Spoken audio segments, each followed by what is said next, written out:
Thank you for listening to Capricious Youth, a quirky, clean, sweet romance. Don't forget to hit the subscribe button right now, so you don't miss a single audiobook as we add them to this channel. Leave a comment below to help others just like you find it. Chapter 1. The steel trundle door groaned as it slid open, revealing the sprawling warehouse apartment. The space was raw, industrial, a mix of exposed brick and beams with a high ceiling that amplified every sound. Shadows clung to the corners, barely kept at bay by the glow of a mismatched lamp and the flicker of streetlights outside the oversized windows. Mitch and Wendy stumbled inside, their laughter echoing against the hard surfaces. Her wedding dress, a vision of satin and lace, swished against the polished concrete floor as she pulled him forward by the lapels of his tuxedo. "I thought we'd never make it," Wendy said, her breath coming in short, excited bursts. Her fingers worked frantically at the buttons of his shirt, the scent of his cologne mingling with the faint metallic tang of the warehouse air. "Good God, we did it." Mitch grinned, his hands gripping her waist as if anchoring himself in the moment. He leaned closer, their foreheads touching briefly before he whispered, "Mrs. Wilson." "Mr. Wilson," she replied, her voice light but trembling with the weight of their new reality. They'd eloped. An act of rebellion as much as devotion. Their decision had been made in the heat of love and frustration. Her parents hadn't approved of Mitch, too unpredictable, too unpolished. But here they were, defiant and unstoppable. "I feel like we're getting away with something," Mitch said, his tone half playful, half serious. "Away from my parents," Wendy replied, her lips curving into a mischievous smile. "That's it." They crossed the room in a fevered tangle of limbs, bumping against a stack of books precariously balanced on an old wooden crate. Wendy gasped as the books toppled over, but Mitch only laughed, sweeping her into his arms. They collapsed onto the beat-up sofa, its cushions sagging beneath their combined weight. The sofa was a relic of Mitch's bachelor days, worn and patched but somehow endearing. It sat facing a massive television mounted on the opposite wall, a centerpiece of the space and a testament to Mitch's priorities. "Wait. Wait. Wait," Mitch said suddenly, his voice strained. No, wait." "Now," Wendy countered, her hands pressing against his chest, urging him back into the sofa's embrace. He surrendered for a moment, his hands sliding down the smooth fabric of her dress. But then he winced, his expression contorting in pain. "Ow, ow, ow," Mitch said, sitting up abruptly. Wendy raised an eyebrow, watching as he fumbled beneath him and produced a video game joystick. "I wondered about that," she said, her tone teasing as she leaned forward. Mitch shot her a mock glare, holding the joystick aloft as if to chastise it before tossing it onto the cluttered coffee table. Wendy laughed, a sound that filled the cavernous space and made it feel less like a warehouse and more like a home. She nudged him back down, her hands cradling his face as she kissed him deeply. This time there were no interruptions, no protests. Just the two of them, lost in the moment. For a while, the world outside ceased to exist. The tension of the day, sneaking away from her parents, the hurried ceremony, the rushed drive to the city, melted into the background. All that remained was the heat between them and the quiet hum of the apartment around them. But as they lay entwined on the sofa, Wendy's thoughts began to drift. Her fingers traced lazy patterns on Mitch's chest, and she found herself staring at the ceiling, its beams crisscrossing like the framework of their new life together. "You think they'll forgive us?" she asked quietly. Mitch hesitated. "Your parents?" She nodded, her cheek pressed against his shoulder. "I don't know," he admitted. "But does it matter? We did this for us, not them." Wendy sighed. He was right, of course. She'd known from the start that this wouldn't be easy. Her parents had always been overprotective, their expectations as rigid as the family name they cherished. Mitch had never fit into their vision for her future, but he fit perfectly into hers. "They'll come around," Mitch said, his voice softer now. "Once they see how happy you are. How happy we are." Wendy smiled faintly, her fingers stilling on his chest. "I hope so." For a moment, silence settled over them.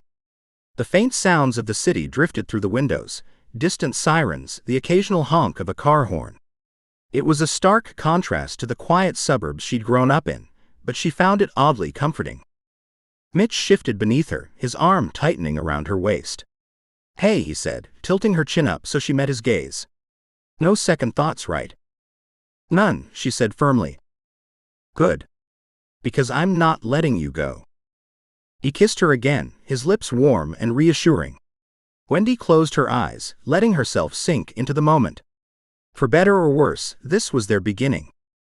As the night wore on, they talked about the future, dreams of travel, a house of their own, maybe even a dog. Mitch teased her about her love for small towns, while she promised to introduce him to the joys of gardening. But beneath the laughter and the lightness, there was an undercurrent of uncertainty.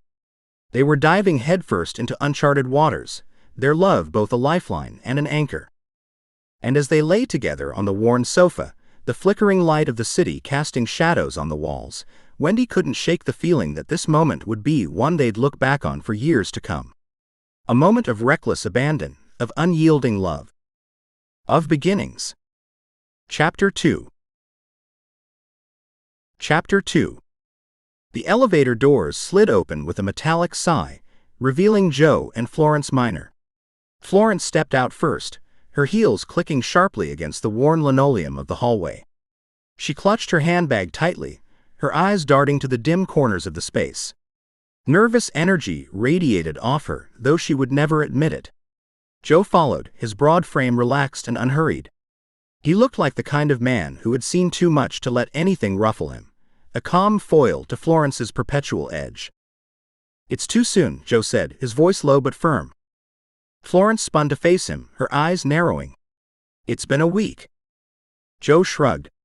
"It's their honeymoon." "Locked in an apartment in this place is not a honeymoon," she snapped. Without waiting for a reply, she marched across the hall to a large steel door, raising her knuckles to knock. "Are you nervous?" Joe asked, his tone teasing. "I am not nervous," Florence shot back, spinning to face him. "Why? Do I look nervous?" Joe's grin was slow and easy. He leaned forward and pressed the doorbell. The ding-dong echoed faintly, followed by the scrape of metal as the door trundled open. Wendy stood in the doorway, a fitted bedsheet draped over her shoulders like a toga. Her cheeks flushed at the sight of her parents. "Mom! Dad," she managed, clutching the sheet tighter. Behind her, Mitch was mid-scuttle, retreating into the bedroom with an oversized pillow pressed to his backside. Florence pushed past Wendy with a huff. "How long were you going to make us wait?" "I don't know, 15 minutes. Wendy replied weakly, stepping aside. "Morning, sweetheart," Joe said, stepping inside with an affable grin. He surveyed the chaos of the living room, takeout cartons stacked on the coffee table, blankets strewn across the floor, and cushions in disarray.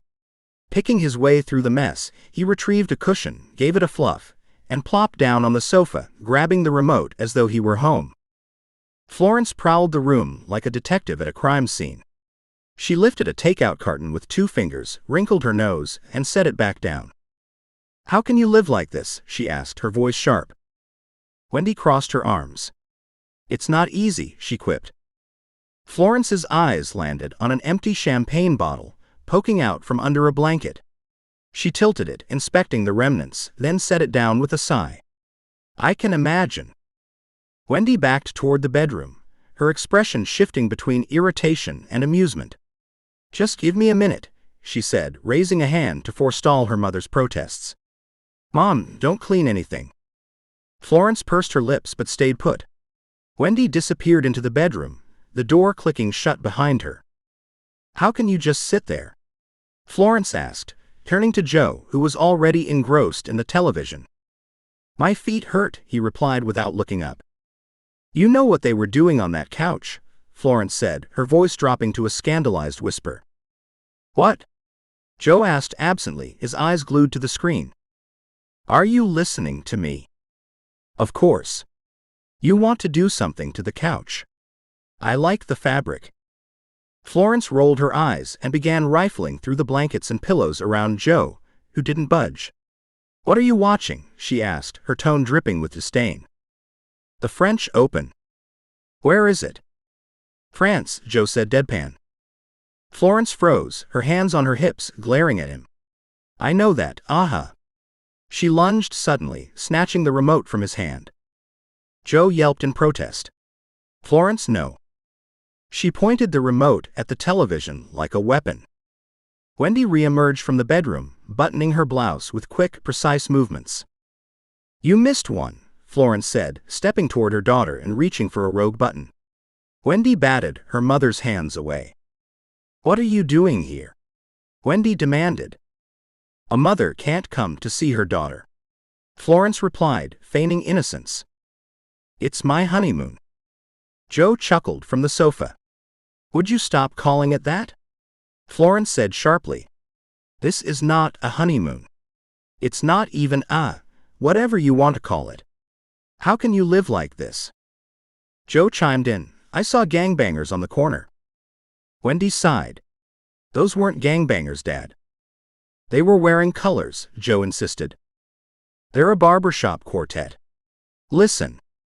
Wendy walked to the window, pulling it open to reveal the soft harmonies of voices carrying up from the street below.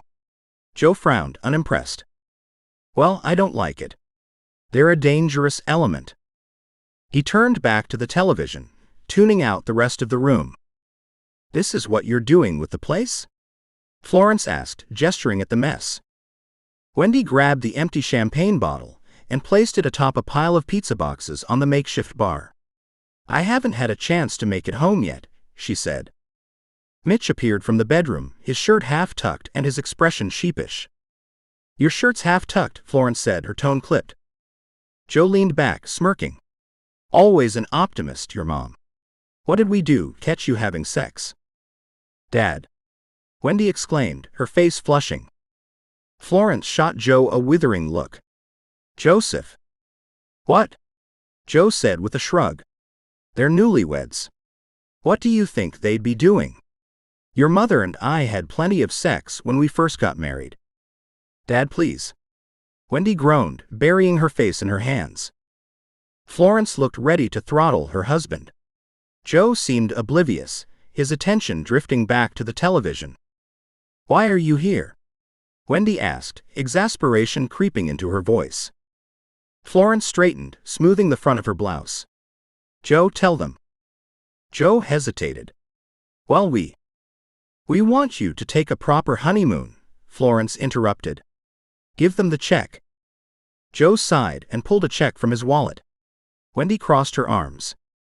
I don't want a traditional honeymoon, Mom. Keep your money. Joe began to put the check away, but Florence wasn't done. You wouldn't let us pay for a wedding, and now you're locked in this godforsaken place. Mom, I know it's a hole, Wendy admitted. But this is what we want. She held up a takeout carton. It's like we're on a trip. We're eating food from other countries. Florence's lips pressed into a thin line. I still don't like it. You'll have to get used to it, Wendy said firmly, crossing her arms. Mitch stepped in, his voice calm but resolute. Mrs. Minor, we'll take a honeymoon, just not yet. We've got plans, but they're on our terms. Joe sighed, tucking the check back into his wallet. Well, just don't let those gangbangers near my girl. They're a barbershop quartet, Dad. Joe shrugged, glancing at the screen. Still don't trust him. Florence rolled her eyes, muttering something about the insanity of newlyweds. Wendy reached for Mitch's hand, squeezing it. This was their life now, messy, chaotic, and entirely their own. Chapter 3. The steel door groaned shut behind them, leaving Wendy and Mitch in the muffled quiet of their apartment. Florence lingered in the hallway, her arms folded tightly as if warding off the thought of leaving. Joe placed a steadying hand on her back, guiding her toward the elevator. Bye, Mom, Wendy's voice filtered faintly through the door. Florence barely acknowledged it, her thoughts racing like a broken carousel. As Joe ushered her forward, her heels tapped a syncopated rhythm on the scuffed linoleum, the sharp sound echoing in the empty corridor. She's too young, Florence muttered, the words catching in her throat. Joe shrugged, his broad shoulders rolling beneath his worn jacket. Of course she's too young. We were too young, and we had a kid. The memory hit her like a sucker punch. 19 years old, barely more than a girl, cradling a squalling Wendy in her arms. She remembered the smell of antiseptic from the hospital, the oppressive heat of the summer night, and the way Joe had looked at her, equal parts terror and love. A strange cocktail of emotions welled in her chest now, too tangled to parse. She stumbled against the wall, her hand shooting out to brace herself. "Oh God," she whispered, her voice thin. Joe's concern was immediate. He moved closer, his brow furrowing. "Are you having a heart attack?" "No," Florence gasped, shaking her head. "I can't be a grandmother." Joe stepped back, relief flashing across his face. "Is that all?" "All?" She turned to him, her eyes wide and desperate. "Joe, I'm too young to be a grandmother." "But you're not," he said simply, his tone maddeningly calm. Before she could retort, the elevator chimed softly, its dull yellow light spilling into the hallway as the doors slid open. Standing in the center of the cab was Michelle Darby, Wendy's best friend. Her dark curls were pulled into a messy bun, and she balanced a takeout bag in one hand, her phone in the other. "Not what?" Michelle asked, stepping out of the elevator with a curious tilt of her head. Florence latched onto the moment, her desperation sharp and immediate. "I'm going to be a grandmother," she said, her voice teetering on the edge of panic. Joe raised a calming hand. "Someday," he clarified. Michelle froze mid-step, her eyes darting between the two of them. "Wendy's pregnant." The words hung in the air, taut as a wire. Florence's stomach clenched. Her pulse quickened. "What do you know?" she demanded, her voice cracking like a whip. Michelle blinked, caught off guard. "I didn't say anything." "You're hiding something," Florence pressed, stepping closer. Michelle held up her hands, the takeout bag swinging precariously. "I don't know anything." Joe intervened, his voice gentle but firm. "Come on, dear." He wrapped an arm around Florence's shoulders, steering her toward the elevator. "She knows something," Florence hissed, craning her neck to glare at Michelle.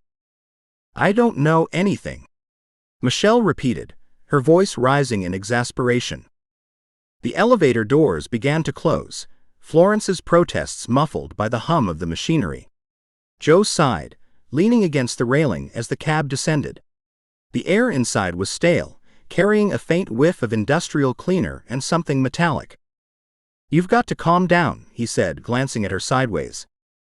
Florence stared at the mirrored panel opposite her, her reflection a distorted echo of the woman she used to be. Her hair, once glossy and dark, now held more gray than she liked to admit. Her skin, though still smooth in places, bore faint lines carved by years of worry and frustration. "How can I calm down?" she said, her voice softer now, tinged with something close to despair. "She's too young. They're too careless." Joe chuckled under his breath. "Careless? They're adults, Flo. They'll figure it out, just like we did." She scoffed, crossing her arms tightly. "We didn't figure it out. We just survived." Joe's smile faltered, and for a moment the silence between them was heavy with unspoken truths. Florence closed her eyes, leaning her head against the cool metal of the wall.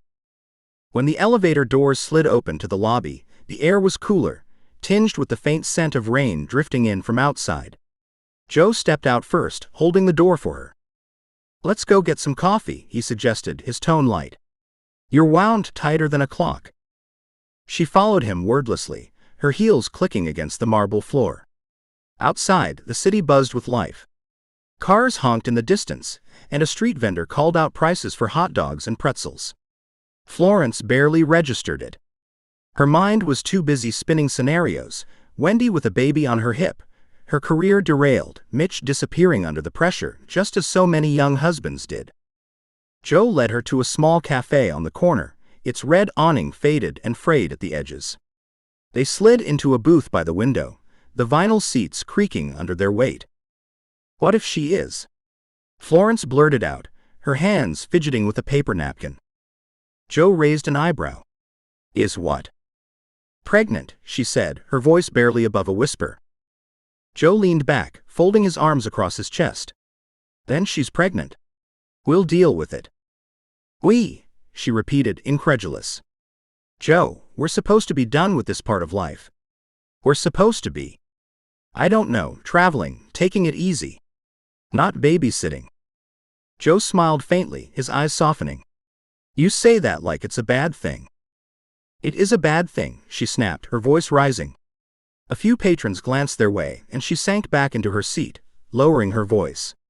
I'm not ready for this. Joe reached across the table, his hand warm and steady as it closed over hers. Florence, we're never ready for anything. Not really. But we figure it out. We always do. She stared at him, her anger melting into something else, something fragile and raw. She hated how he could do that, how he could diffuse her with just a few words and that infuriatingly calm demeanor. The waitress arrived, setting 2 steaming cups of coffee on the table. Florence wrapped her hands around hers, letting the warmth seep into her skin. I want her to be happy, she said finally, her voice trembling. Really happy. Not scrambling, not settling. And Mitch, he's fine, but he's no Joe. Joe laughed, the sound low and rumbling. Well, there's only one of me, sweetheart. Florence rolled her eyes but couldn't suppress a small smile. As they sipped their coffee, the rain began to fall in earnest, streaking the windows with rivulets of water. Florence watched it, her mind settling into a quiet rhythm. Joe reached for her hand again. Whatever happens, we're here for her. That's all that matters. She nodded slowly, squeezing his hand. For the first time that day, she felt the faintest flicker of calm. Whatever came next, they'd face it together, just like they always had. Chapter 4. The door creaked open, and Michelle stepped inside, the bag of takeout swinging from her hand. She froze just long enough to take in Mitch and Wendy on the couch, their lips locked in a kiss that clearly wasn't meant for an audience. All right, break it up, Michelle said, letting the door swing shut with a sharp click behind her. Nothing to see here. Wendy pulled back, her cheeks flaming, while Mitch leaned against the cushions with a lazy smirk, utterly unbothered. Michelle set the takeout bag on the desk, nudging aside a stack of architectural sketches without so much as a glance. Blueprints and rough pencil drafts fanned out across the desk, some speckled with coffee rings. Watch the sketches, Mitch said, sitting up straighter as he tried to pull the papers out of her reach. Michelle rolled her eyes. Get used to it. Marry her, marry me. Mitch's grin widened. Great. A threesome. Wendy swatted his arm, though her lips quirked into a smile. You wish, she said, scooping up the blankets that had slipped off the couch. Unfazed, Michelle perched on the edge of the desk, popping open one of the takeout containers. The savory scent of stir-fried vegetables filled the room. I ran into your parents, she said, her voice lilting just enough to bait Wendy into a reaction. Wendy groaned as she folded the blanket, smoothing its corners with a bit more force than necessary. They tried to give us a honeymoon. Michelle gasped, her hand flying to her chest in mock offense. And you said no. You should have taken it and given it to me. Mitch chuckled, leaning forward to rest his elbows on his knees. You want to come on our honeymoon? See, my wish is coming true.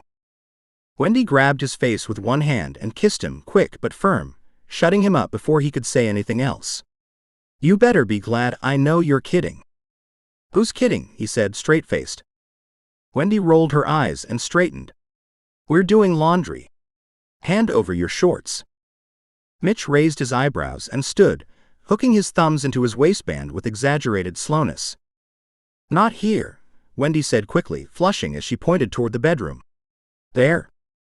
He sauntered off, whistling some unrecognizable tune. Seconds later, a pair of shorts came flying out of the bedroom door, landing at Wendy's feet. She picked them up with a flourish, holding them aloft like a trophy. See how well he's trained, she said, her smile triumphant. Michelle laughed. But can he fetch? Before Wendy could answer, a sharp knock on the door broke through the moment. She opened it to reveal Beth Ann McIntyre, who stood with one hand still raised mid-knock. Her mismatched layers of scarves, bracelets, and paint-streaked tunic gave her an effortless, chaotic charm that matched the arch of her eyebrow. Hello, Beth Ann, Wendy said, stepping aside. Timing is everything, Beth Ann said as she entered, her eyes sweeping the room with a quick, practiced flick.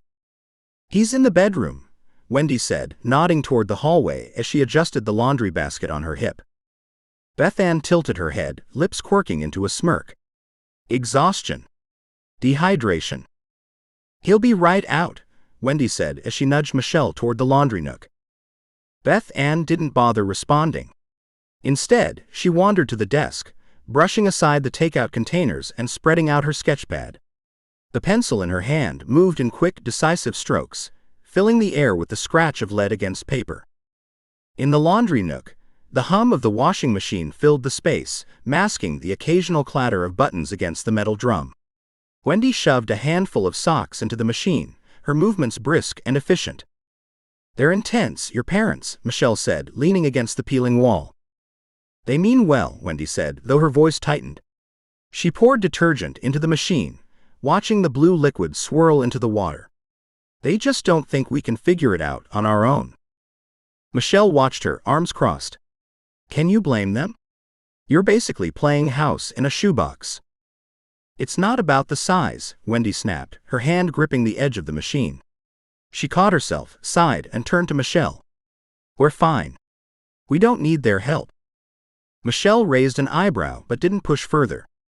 In the living room, Mitch emerged from the bedroom, his hair slightly mussed and a fresh t-shirt pulled over his lanky frame. He paused when he saw Beth Ann, who was fully engrossed in her sketching. "Help yourself," he said, crossing his arms. Beth Ann didn't look up. "You had a blank spot. I'm filling it." Curious, Mitch stepped closer, peering over her shoulder. Her additions to his design were bold, the sharp angles and dramatic lines a stark contrast to his precise, measured approach. "Not bad," he admitted grudgingly. Beth Ann finally glanced up, smirking. "High praise from the great Mitch Coleman." "Don't let it go to your head," he said, but there was no edge to his words. Beth Ann tapped her pencil against the page. "You've got good bones here, Mitch. But you're holding back. Afraid to make it messy." He frowned, her words hitting harder than he expected. "Life's messy," she said, standing and gathering her things. "Lean into it." Wendy and Michelle reappeared, the laundry basket balanced on Wendy's hip. Beth Ann slung her bag over her shoulder and headed for the door without a word of explanation. "Leaving already?" Wendy asked. "Work waits for no one," Beth Ann said breezily, pausing at the door. She turned back to Mitch, her gaze lingering on him for a moment. "Don't overthink it. Sometimes you've just got to take the leap." The door closed behind her, and a stillness settled over the room. Mitch stood at the desk, staring at the sketch she had altered, his hand hovering over the bold lines she'd added. Wendy watched him, a faint crease forming between her brows. She shifted the laundry basket to her other hip, the soft buzz of the washing machine filling the silence. "What was that about?" she asked. Mitch shrugged, but his fingers traced the edges of the paper, lingering on the rough strokes. "Just Beth Ann being Beth Ann," he said, but there was something in his voice, something Wendy couldn't quite place. She glanced at Michelle, who gave a small shrug. The air in the apartment felt heavier, charged with an unspoken tension. Wendy turned back toward the laundry nook, but a flicker of unease lingered in her chest. Beth Ann's words echoed in her mind, uninvited but impossible to ignore. Chapter 5. The hum of fluorescent lights filled the cramped laundry room. The air smelled faintly of detergent and the metallic tang of water. Wendy stood in front of the washing machine, her hands stuffed into the pile of clothes she was shoving into the drum. The mound grew taller as she crammed in another sweater, ignoring the protesting creak of the machine. Michelle leaned against the doorway, arms crossed. "That's too much," she said, tilting her head toward the overloaded washer. Wendy didn't bother looking up. "I know how to wash clothes." Michelle snorted. "In the 23 years I've known you, you have never washed clothes." "That's not true," Wendy said quickly, stuffing a pair of socks into the tight gaps between garments. "Name once," Michelle said, her voice tinged with amusement. Wendy hesitated, frowning at the washer as though the answer might be hidden in its cloudy glass door. There was that time, oh shut up. I have to wash clothes now. I'm the wife." She slammed the lid closed and pressed a few buttons with a flourish. Michelle grinned. "See, I know everything about you."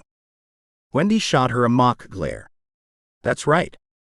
Michelle placed the back of her hand against her forehead, her expression turning theatrically mournful.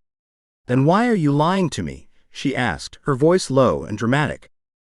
Wendy blinked. "What?" Michelle straightened, her tone shifting into mock betrayal. "I don't know everything.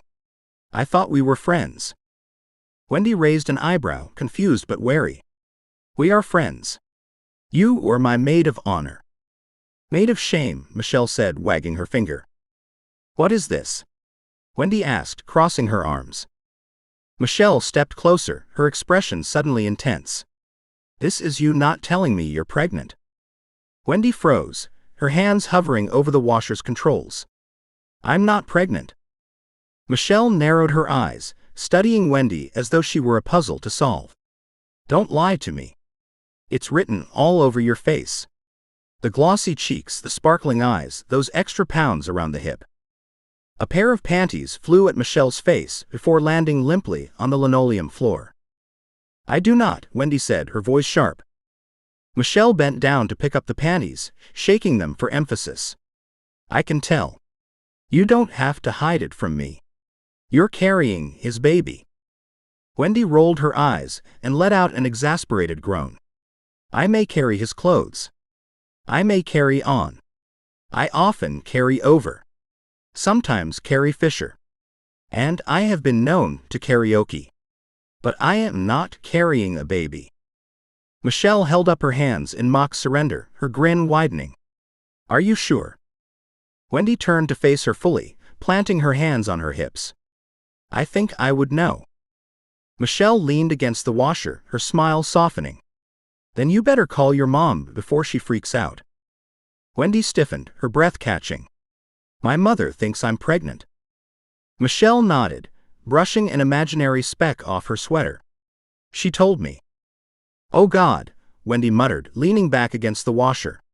The cool metal bit into her lower back as she slid downward until she was crouched on the floor. She buried her face in her hands. "Why is this my life?" Michelle crouched next to her, resting an elbow on her knee. "Don't take it personally. Florence is. Florence." Wendy groaned into her palms. "She's going to call Mitch's parents. By now, she probably already has. They're probably picking out nursery colors." Michelle winced. "Okay, yeah. You might want to nip that in the bud." "She's exhausting," Wendy said, her voice muffled. "I love her, but she's exhausting." Michelle patted her on the shoulder. "To be fair, you did kind of fuel the fire." Wendy looked up, her brow furrowed. "How?" Michelle smirked. "The wedding. The starting a new chapter speeches. That whole 'we're building a life together' vibe. Classic baby bait." Wendy groaned again, letting her head thump against the washer. "I just wanted a happy day. Is that so much to ask?" The washer began to whir, its drum shaking faintly as the overloaded machine begrudgingly began its cycle. The sound filled the room, vibrating through the floor. For a moment, neither of them spoke, letting the noise fill the silence. Finally, Michelle stood and dusted off her jeans. "You're going to have to call her. Better to handle it now before it gets worse." Wendy sighed, standing slowly and brushing her hair out of her face. "What do I even say? Hi, Mom. Sorry to disappoint you, but I'm not pregnant. Hope you weren't already knitting baby booties." Michelle grinned, pulling her phone from her pocket. "You'll figure it out. Or," she added, holding the phone out to Wendy, "you could just let Mitch handle it." Wendy stared at the phone as if it were a venomous snake. "Oh no. This is not his problem. This is my circus." "And what a circus it is," Michelle said, laughing as she pocketed the phone again. "Come on. I'll even sit with you for moral support." Wendy hesitated, chewing her lip. Then she nodded. "Fine. But if she starts naming hypothetical grandchildren, I'm hanging up." "That's the spirit," Michelle said, slinging an arm around Wendy's shoulders and steering her toward the door.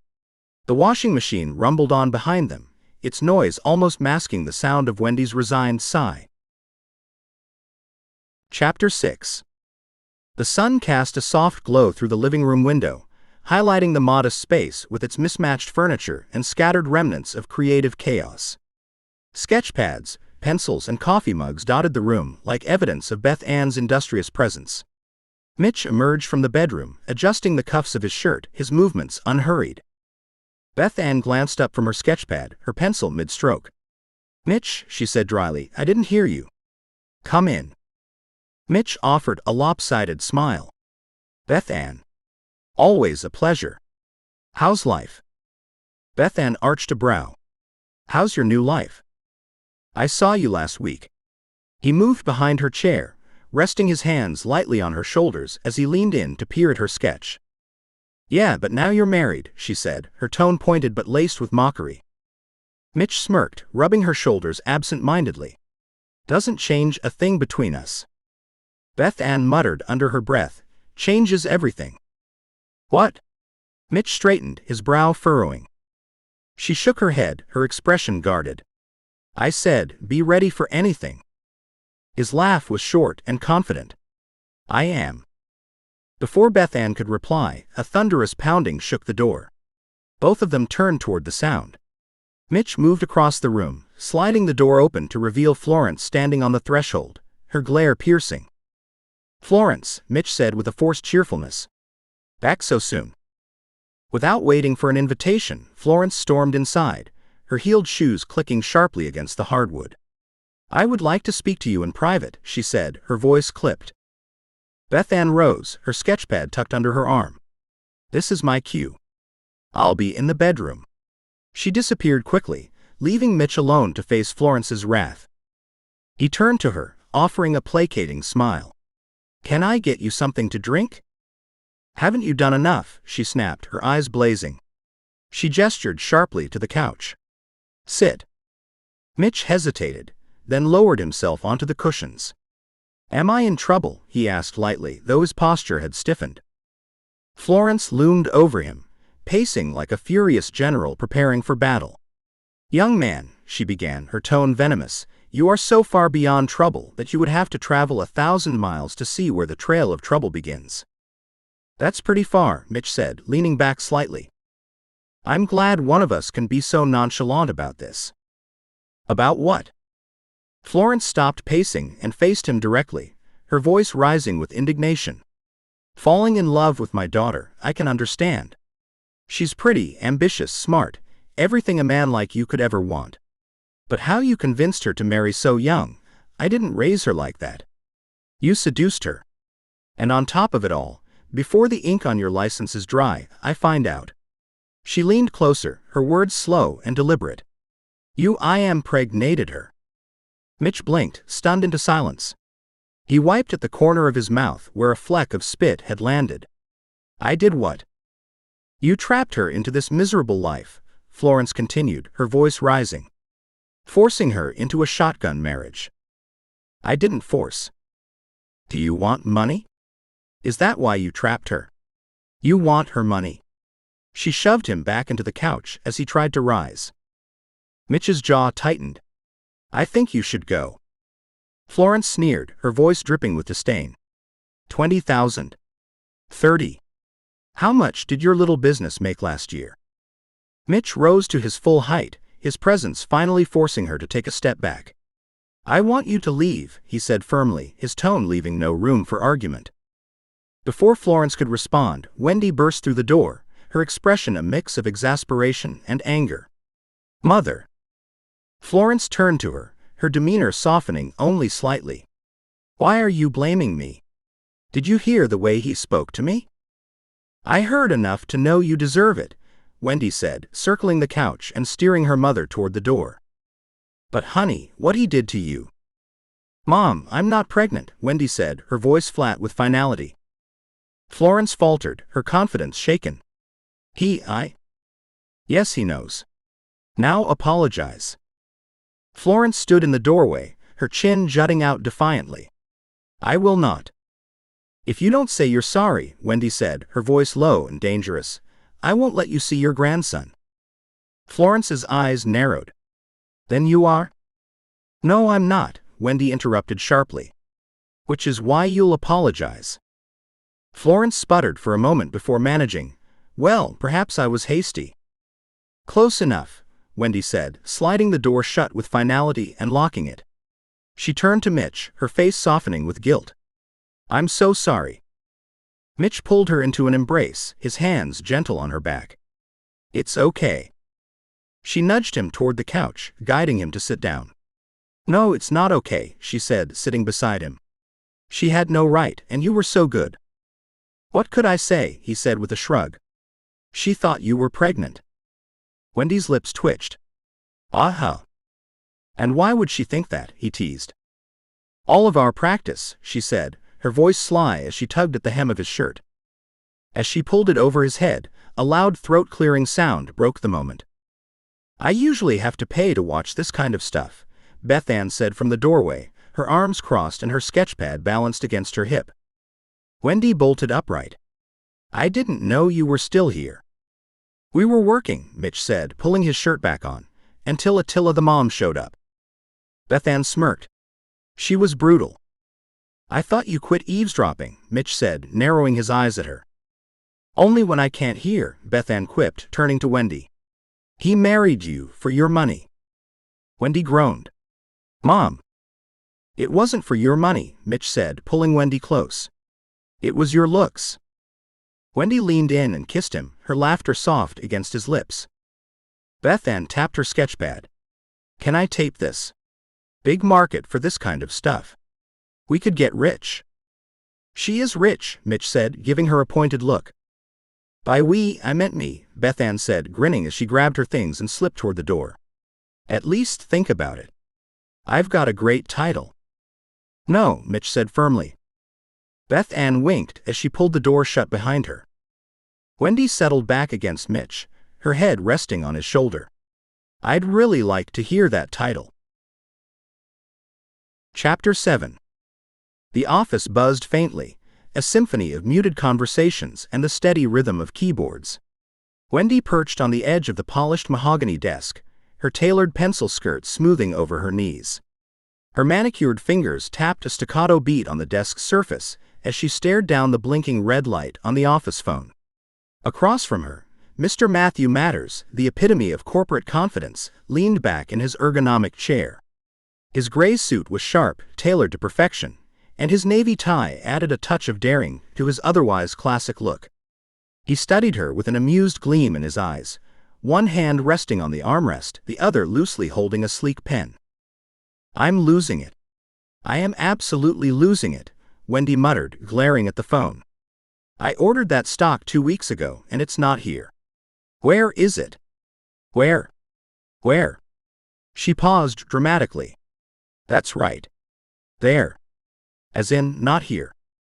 Mr. Matters chuckled softly but said nothing. Wendy picked up the receiver and dialed with practiced precision. After a terse exchange, she slammed the receiver down and sighed. All right. Thank you. She turned to Matters, a sheepish smile creeping across her face. I'm so sorry. It'll be delivered this afternoon. Impressive, he said, his voice smooth, almost velvety.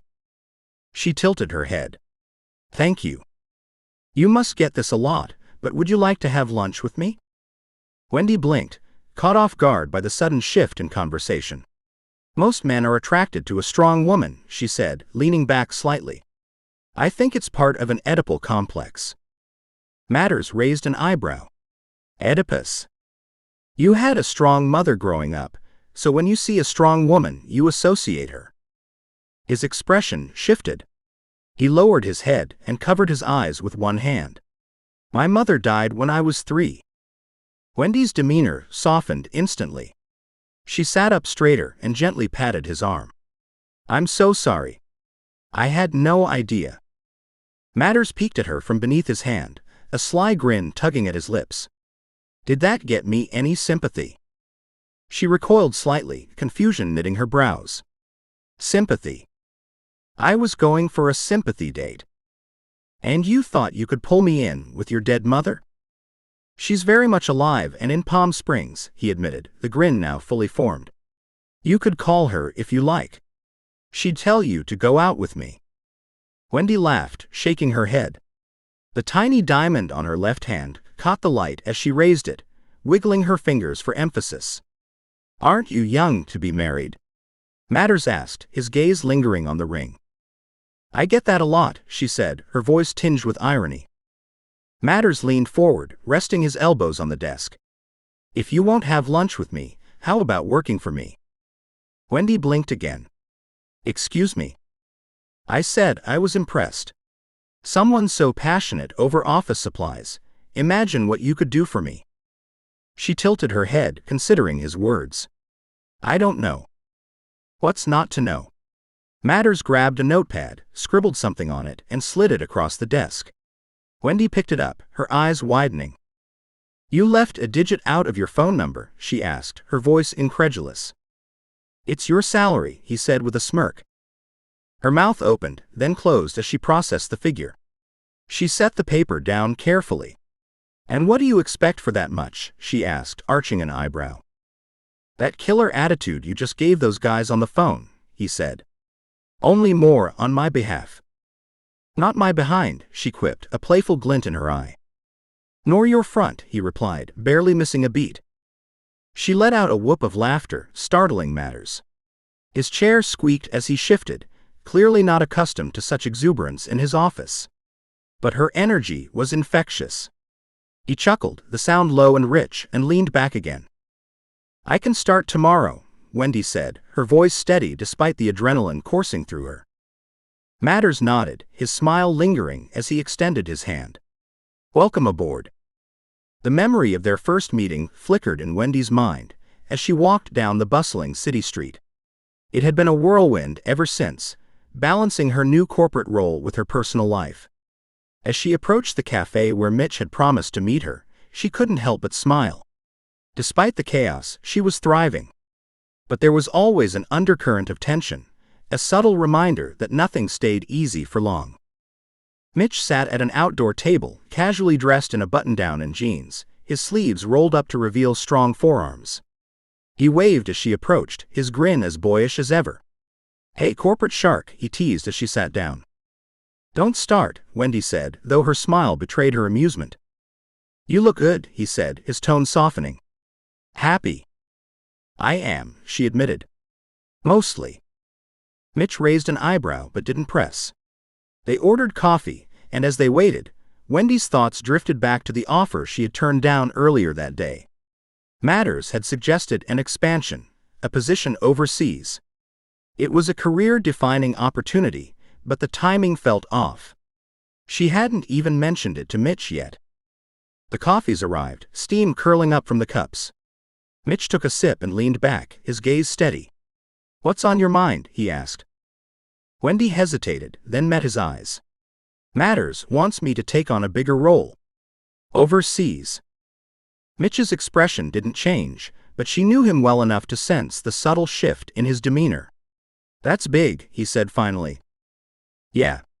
She wrapped her hands around her cup, letting the warmth seep into her palms.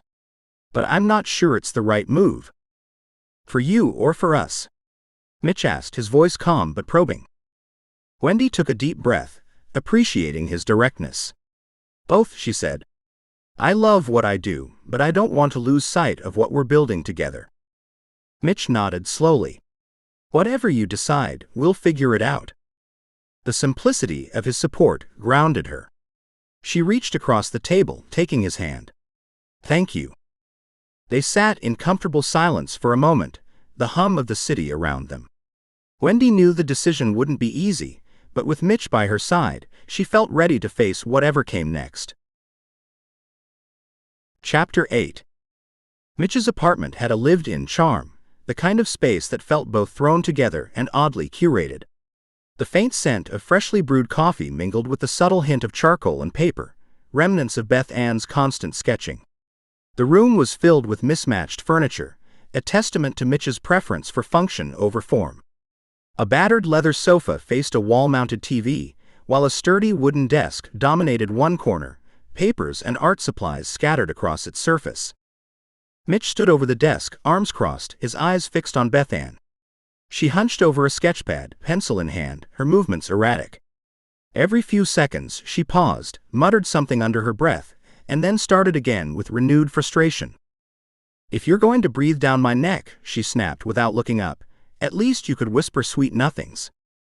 Mitch blinked, then took a deliberate step back, raising his hands in mock surrender. "Sorry," he said, his tone half apologetic, half amused. Beth Ann sighed, her pencil pressing too hard against the page, leaving an angry line.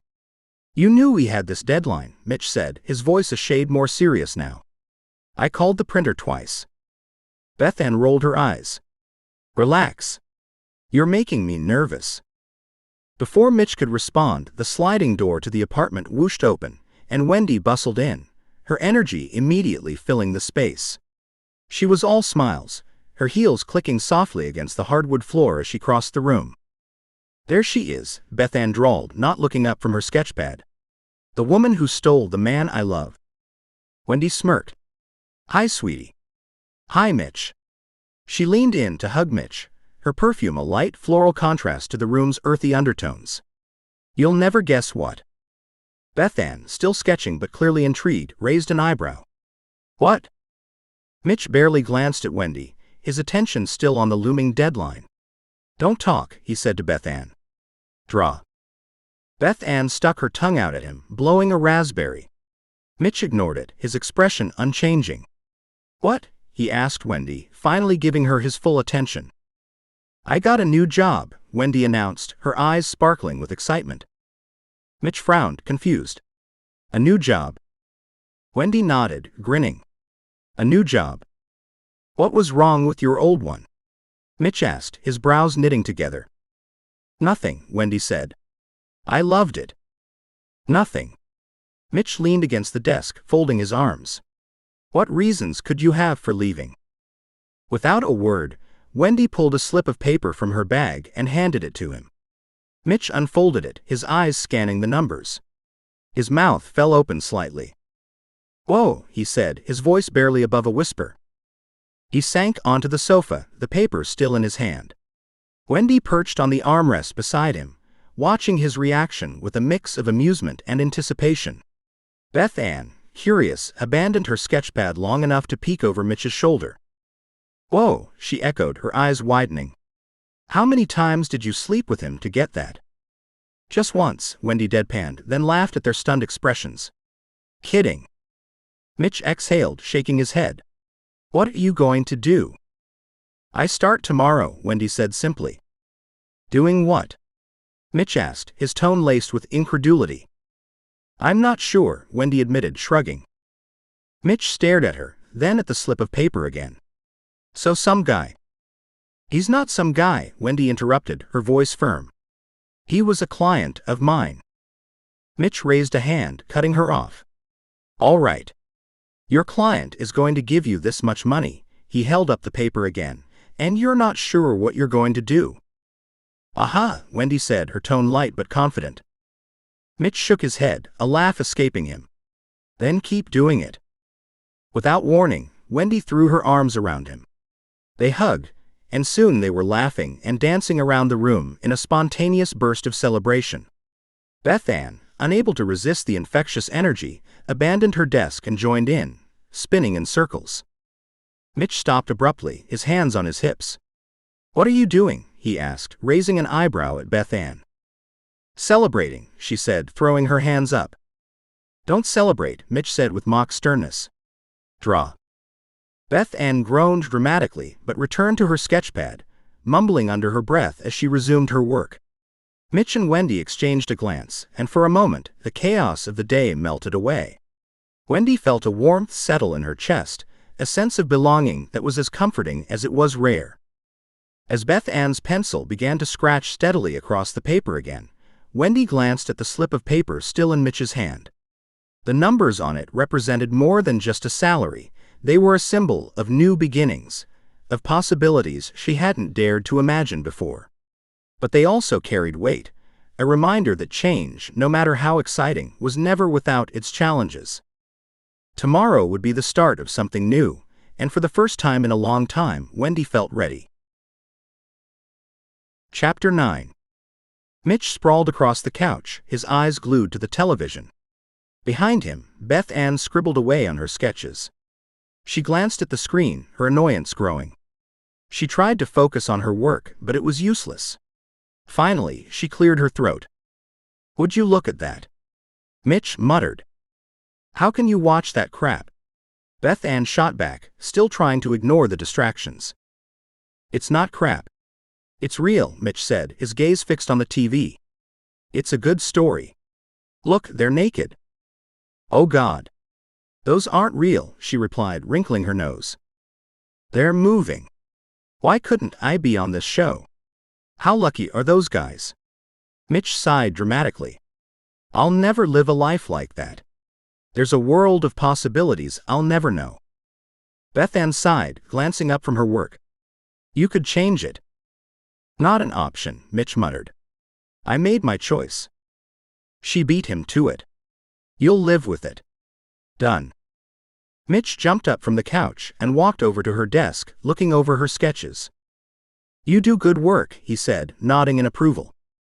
"I'm inspired," Beth Ann replied, a hint of pride in her voice.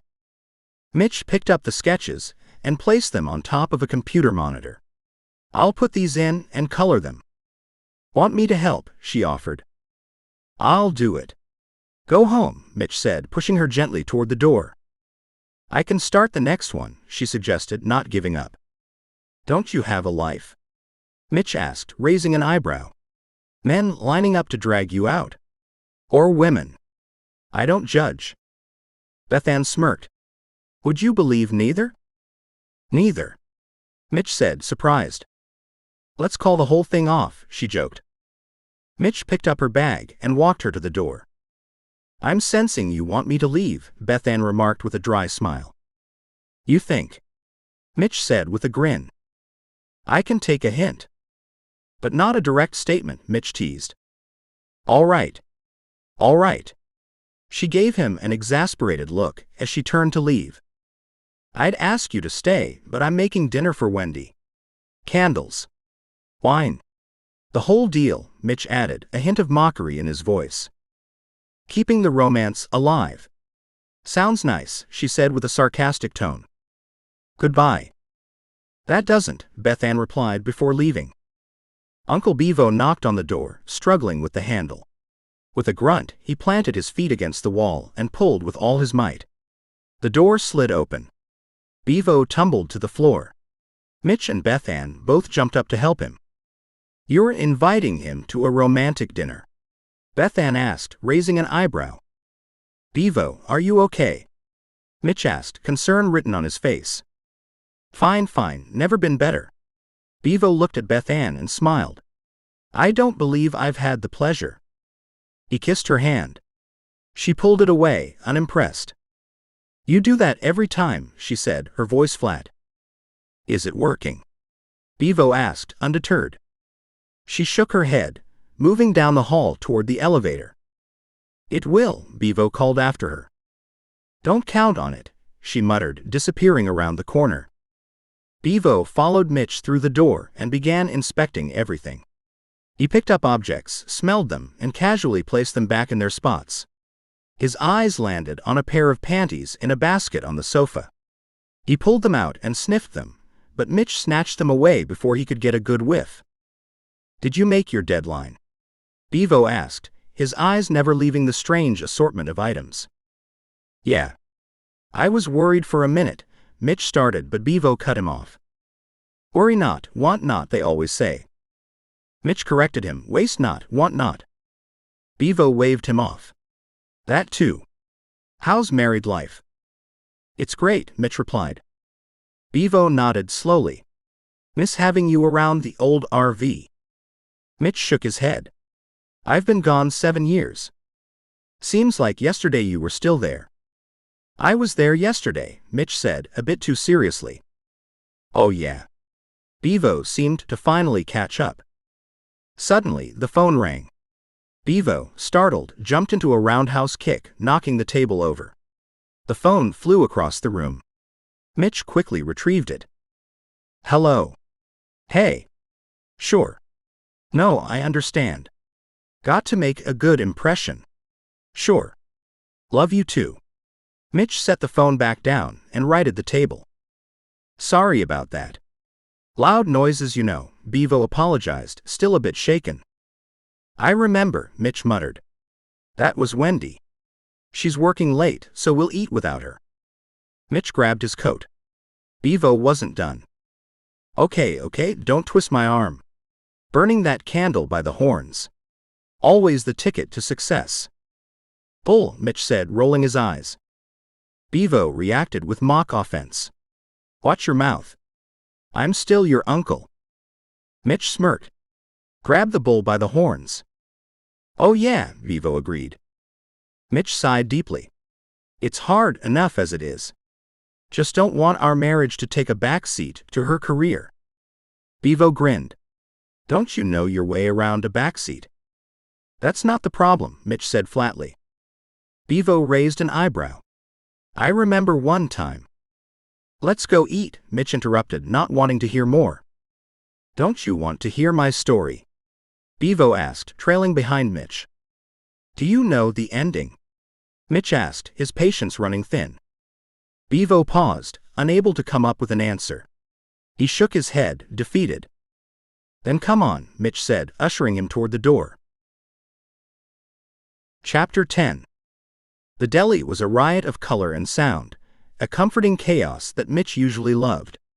The bright red vinyl booths, the hum of conversation layered over the sizzle of the grill, and the clatter of trays and silverware created a rhythm he could sink into. It felt alive, full of stories unfolding at every table. Mitch stood in line with Bevo, both men eyeing the overhead menu that hadn't changed in years. The scent of roasted turkey and fresh-baked rye wafted from behind the counter. But Mitch wasn't really paying attention. His mind drifted until Bevo's elbow jabbed him lightly in the ribs. There she is, Bevo said, his voice low but teasing. Through the glass partition that separated the deli from the street, Mitch saw Wendy. Her auburn hair caught the sunlight as she laughed at something the man beside her said. Mr. Matters, her boss. The man was suave, a little too polished in his tailored suit and sleek shoes. He leaned in, hand resting lightly on Wendy's back as he guided her along the sidewalk. They didn't see Mitch. For a moment, Mitch just stood there, his heart tightening in his chest. Wendy looked radiant. She always did when she was focused on someone else. Her laughter was like music, but it felt distant now, unreachable. Mitch had always known Wendy was ambitious. It was part of what drew him to her, the way she chased her goals with unrelenting determination. But lately, it felt like she was drifting farther away, tethered more to her career than to him. And Matters. He didn't like the way the man hovered around her, too familiar, too comfortable. Bevo's hand landed on Mitch's shoulder, grounding him. You all right? He asked, his voice gruff but laced with concern. Mitch nodded, forcing a tight smile. I'm all right, he said, though he wasn't sure he believed it. Bevo nodded, his eyes lingering on Mitch for a moment longer before turning back to the counter. Where next? He said. Mitch glanced up at the menu, the options blurring together. His appetite had vanished. He could still see Wendy in his mind's eye, the way her eyes sparkled when she laughed at Matters' joke.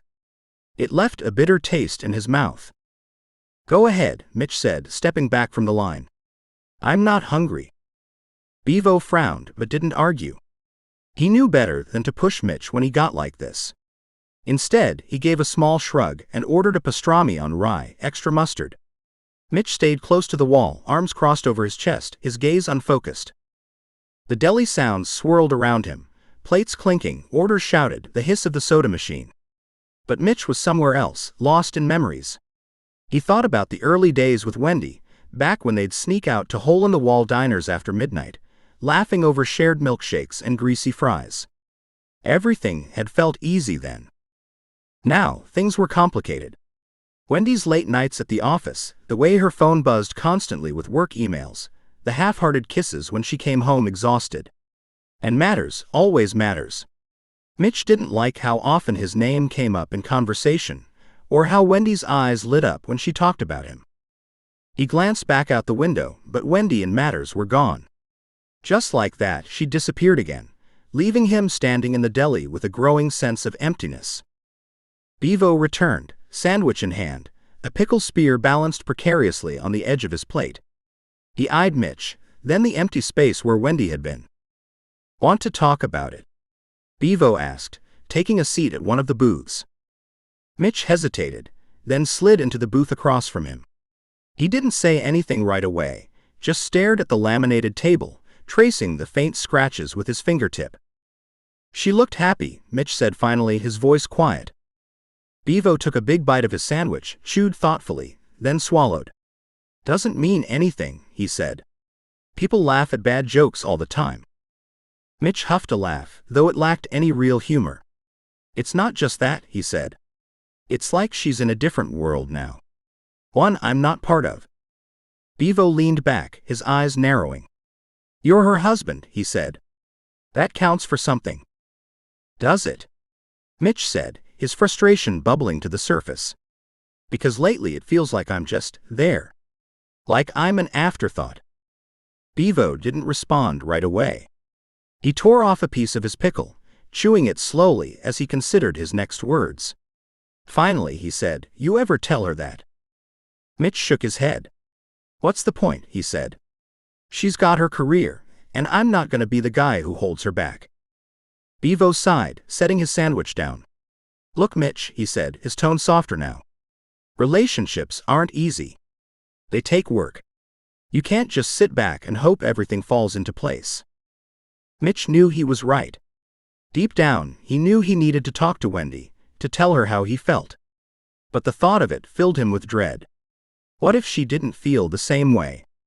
What if he was right, and they really were drifting apart? As if sensing his thoughts, Bevo reached across the table and gave Mitch's arm a reassuring squeeze. You'll figure it out, he said. You always do. Mitch nodded, though he wasn't sure he believed it. He glanced out the window again, half expecting to see Wendy walking back, but the sidewalk was empty. For now, all he could do was wait and hope that when the time came, they could find their way back to each other. Bevo polished off the rest of his sandwich in silence, and Mitch stayed lost in his thoughts, the weight of uncertainty heavy in his chest. Chapter 11. Wendy stepped through the heavy wooden door of their loft apartment, the familiar scent of sandalwood and old comic books greeting her like a warm embrace. She kicked off her heels, wincing slightly as the cool hardwood met her tired feet. Honey, I'm home, she called out, her voice lilting with playful drama. I've always wanted to say that. Mitch, sprawled on the floor in front of their oversized television, barely glanced up from his flight simulator game. A small fortress of comic books surrounded him, their vibrant covers adding splashes of color to the otherwise industrial space. You said it, he replied, his tone as flat as the screen he was staring at. Wendy smiled despite his lackluster response and wandered over to the couch. A stack of freshly delivered comics caught her eye. She picked one up, flipping through the pages with an appreciative hum. They came, she said, holding up the book. How are they? Mitch kept his gaze locked on the screen, his hands deftly maneuvering the joystick. Great, he said deadpan. Wendy chuckled, settling onto the floor beside him. She leaned her head against his shoulder, the warm light from the lamp casting a soft glow over them. Beth Ann does good work, she said, referring to the artist Mitch collaborated with. You should consider expanding your market base. I will, Mitch said, his voice distracted, his focus still on the virtual cockpit. She traced a finger along the edge of the comic book. Just think, she said, her tone shifting to one of dreamy excitement. In a few months you could take flying lessons for real. Mitch's grip on the joystick tightened slightly. That's okay, he said, his voice carefully neutral. Wendy tilted her head, studying him. We can afford it now, she said softly, a hint of encouragement in her tone. Maybe, Mitch murmured. Wendy frowned, the playful ease of their conversation slipping away. She nudged him gently. Is everything all right? At that moment, Mitch's plane spiraled out of control on the screen. He groaned as the aircraft crashed into a pixelated mountainside. Dropping the joystick, he leaned back, rubbing his face with both hands. Did I do that? Wendy asked, her voice tinged with guilt. Mitch shot her a look. Do you think I did it? He said, a touch of sarcasm in his voice. Of course it wasn't me. But you were playing, Wendy said, her brow furrowing. I'm not playing anymore, Mitch said, his tone clipped. Wendy's eyes widened slightly. Whoa, she said, raising her hands in mock surrender. Did I do something wrong? Mitch sighed, his shoulders slumping. Bevo and I went out to eat tonight, he said, his voice quieter now. Sorry I missed it, Wendy said quickly. Mitch hesitated, then added, I saw you. On the street. Wendy's brows lifted in surprise. Really? Why didn't you say anything? You were with someone, Mitch said, the weight of those words lingering in the air between them. Wendy's expression softened as understanding dawned. Oh, she said, her voice light but firm. No. That was just Mr. Matters. He took me out to celebrate. Mitch's jaw tightened. Does it matter that Mr. Matters is a babe? Wendy snorted, shaking her head. I hadn't noticed. How could you not notice?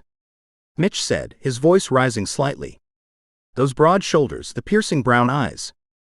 Blue eyes, Wendy corrected absent-mindedly. Mitch's eyes narrowed. Aha, he said, pointing a finger at her. I thought you didn't notice. Wendy rolled her eyes. Is this about his eyes? Mitch leaned forward, his frustration bubbling over. How can you be so calm? He asked, his voice low and intense.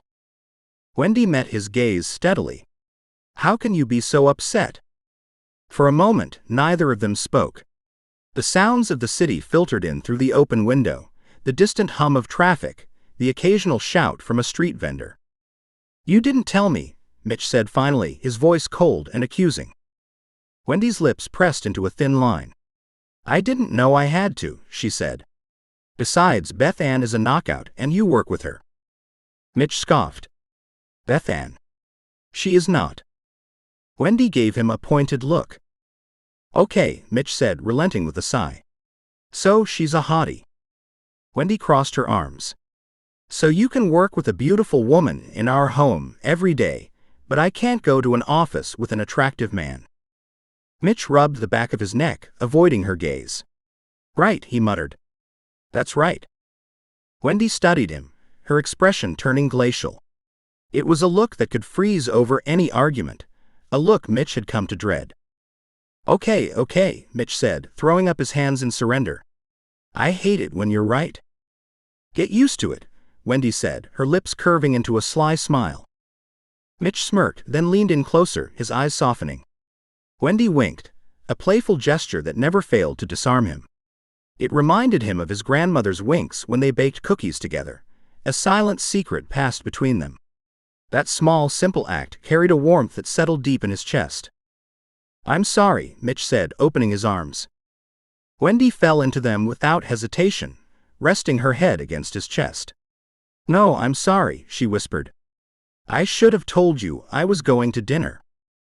What a sorry bunch we are, Mitch said with a chuckle. Lame, Wendy said, tilting her head to look up at him. You'd never let someone get away with saying that in one of your comics. Mitch tightened his embrace, breathing in the familiar scent of her shampoo and faded perfume. You're going to have to trust me, Wendy said softly. Just like I trust you. Besides, I love this job. It's everything I've ever wanted. Money. Travel. Success. Money. Money doesn't buy trust, Mitch said. Bevo would love that line, Wendy teased. God help us, Mitch muttered. They sat together in comfortable silence, until Wendy reached for the joystick. I want to play, she said, a mischievous grin spreading across her face. Mitch passed it to her, but she tossed it behind them. Not that one, she said before leaning in to kiss him. They sank below the couch cushions, their laughter mingling with the hum of the city outside. The end. Don't miss All Is Fair. Bizarre Love Triangle. Real time.